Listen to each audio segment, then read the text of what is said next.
ഹൃദയഭേദകം എന്ന് നമുക്ക് ഒറ്റ വാക്കിൽ വിളിക്കാം. ആര്യ, 4 കുഞ്ഞുങ്ങൾക്ക് വേണ്ടിയുള്ള ഖബറുകൾ നമുക്ക് ഇവിടെ നിന്ന് നോക്കുമ്പോൾ കാണാം. അവർ ഒരുമിച്ച് കൈപിടിച്ച് നടന്ന കുഞ്ഞുങ്ങളാണ്. അവരിനി അവസാനത്തെ നിദ്രയിൽ ഉറങ്ങുന്നതും ഈ 4 ഖബറുകളിലായി ഒരുമിച്ചാണ്.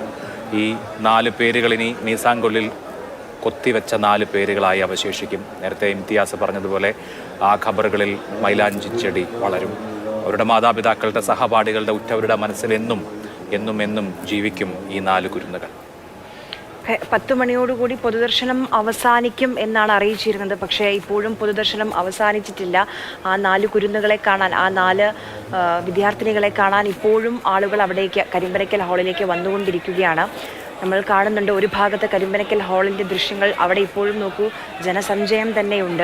ഒരു നാട് മുഴുവൻ അവർക്ക് അന്ത്യാഞ്ജലി അർപ്പിക്കാൻ വേണ്ടി, അവസാനമായി അവരെ ഒരു നോക്ക് കാണാൻ വേണ്ടി ഇപ്പോഴും വന്നുകൊണ്ടിരിക്കുകയാണ്. നിലയ്ക്കുന്നില്ല ആ ജനസഞ്ചയം. മറുഭാഗത്ത് അത്രമേൽ ഉള്ളുലയ്ക്കുന്ന കാഴ്ചയാണ്. അത്രയും പ്രിയപ്പെട്ട 13 വയസ്സാണ് 4 പേർക്കും. ആ 4 വയസ്സോ 3 വയസ്സോ മുതൽ ഒരുമിച്ച് കൈപിടിച്ച് നടന്ന ആ 4 സുഹൃത്തുക്കൾക്കുമായി ഒരുമിച്ച് തന്നെ അന്ത്യയാത്രയും ഒരുക്കിയിരിക്കുകയാണ്. മറുഭാഗത്ത് പള്ളിക്ക് മുന്നിൽ നിന്നുള്ള ദൃശ്യങ്ങൾ കാണുന്നുണ്ട്. അരുണുണ്ട് അവിടെ നിന്ന്. അരുൺ, പറയൂ.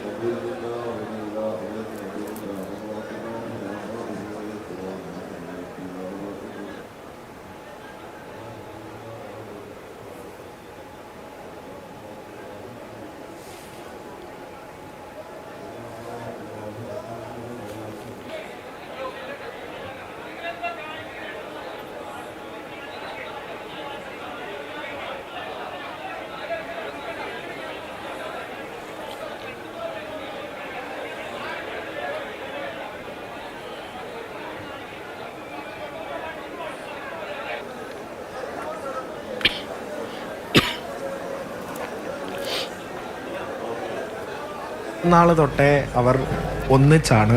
ഇന്നലെയും അവർ അങ്ങനെ തന്നെ ഒന്നിച്ചായിരുന്നു.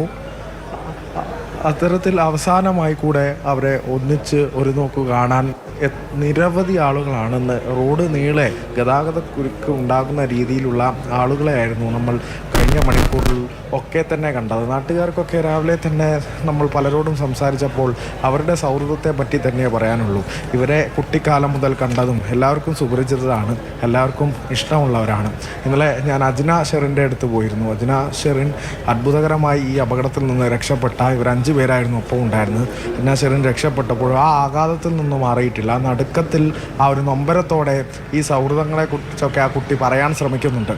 ആ പൂർണ്ണമാക്കാൻ പറ്റുന്നില്ലെങ്കിൽ പോലും ആ പറയുന്നതിൽ അവരുടെ സൗഹൃദത്തിൻ്റെ ആഴമുണ്ടായിരുന്നു. മിഠായി വാങ്ങി എക്സാം ബോർഡ് മറ്റൊരു കുട്ടിയുടെ ബാഗിലേക്ക് കൊടുത്ത്, എല്ലാവരുടെയും എക്സാം ബോർഡ് ഒരാളുടെ ബാഗിലായിരുന്നു. അതെല്ലാം തിരിച്ച് വാങ്ങി വരുന്നതിനിടെയായിരുന്നു ഈ ഒരു അപകടം ഉണ്ടായത്.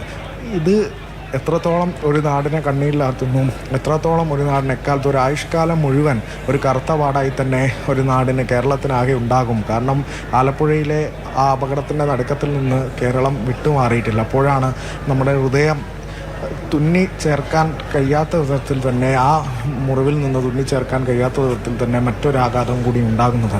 ഇനിയും ഇതുപോലെ ഒന്ന് കാണാനാവില്ല എന്നുള്ള വേദന തന്നെയാണ് രോഷമായി മാറുന്നത്. ഇന്നലെ കണ്ട പ്രതിഷേധങ്ങളൊക്കെ, എപ്പോഴും ഈ റോഡിൻ്റെ അശാസ്ത്രീയ നിർമ്മാണവും ഇനി ഇത് ആവർത്തിക്കരുത്, അതിനൊരു ഉറപ്പ് വേണം എന്ന് നാട്ടുകാർ ഈ നിമിഷവും പറഞ്ഞുകൊണ്ടിരിക്കുന്നു. ഈ വേദനയിലും അവർ അത് പറഞ്ഞുകൊണ്ടിരിക്കുന്നുണ്ട്. കാരണം അത് അത്രമേലാണ് അവർക്ക് മേലുണ്ടാക്കിയ ഒരാഘാതം. അവരുടെ സൗഹൃദം ഇനി ഈ കരിമ്പയിലെയും മണ്ണാർക്കാടിൻ്റെയും ആ ഇടവഴിയിലൂടെ ഇവർ 4 പേരും കൈകോർത്ത് പിടിച്ച് വരുന്ന ഒരു കാഴ്ചയില്ല എന്നുള്ളൊരു യാഥാർത്ഥ്യം അത് നാടിന് ഉൾക്കൊള്ളാനാകില്ല എന്നുള്ളത് തന്നെയാണ്. ഇനിയും അവരുടെ വീടിന് മുന്നിലൂടെ പോകുമ്പോൾ, ഒരു സ്കൂളിന് മുന്നിലൂടെ സമയത്തിനകം ഖബർസ്ഥാനിലേക്ക് ഈ മൃതദേഹങ്ങൾ കൊണ്ടുപോവുകയാണ്.